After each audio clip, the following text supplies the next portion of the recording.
Good evening.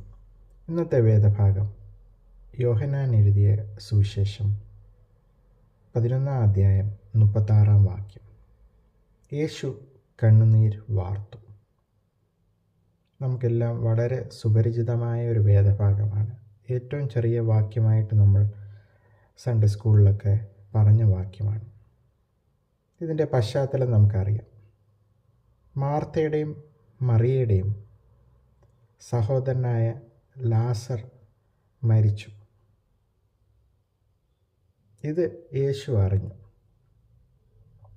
അപ്പോൾ ഈ യേശു കണ്ണുനീർ വാർത്തു. ഇതിനു മുമ്പ് തൻ്റെ പുനരുത്ഥാനത്തെക്കുറിച്ച് കർത്താവ് പറയുകയുണ്ടായി. ഞാൻ തന്നെ പുനരുത്ഥാനവും ജീവനുമാകുന്നു. എന്നിൽ വിശ്വസിക്കുന്നവൻ മരിച്ചാലും ജീവിക്കും.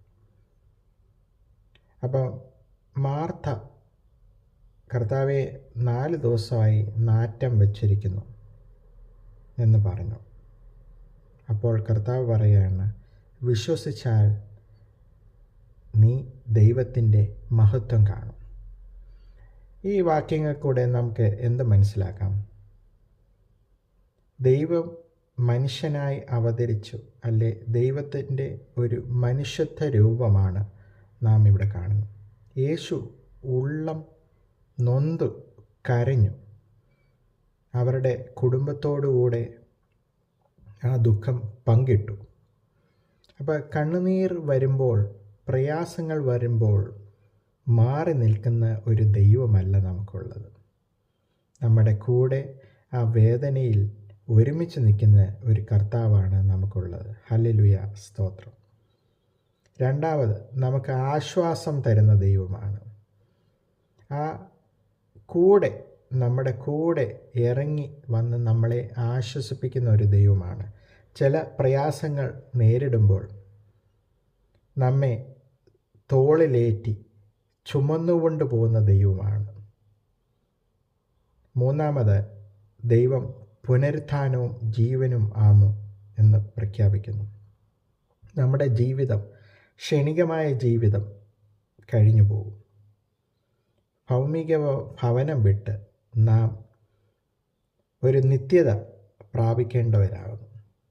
അപ്പം കർത്താവ് നമുക്ക് പുനരുത്ഥാനവും ജീവനും തൻ്റെ മരണത്തിൽ ഉയർത്തെഴുന്നേൽപ്പിക്കൂടെ നമുക്ക് തന്നതിനായി സ്തോത്രം.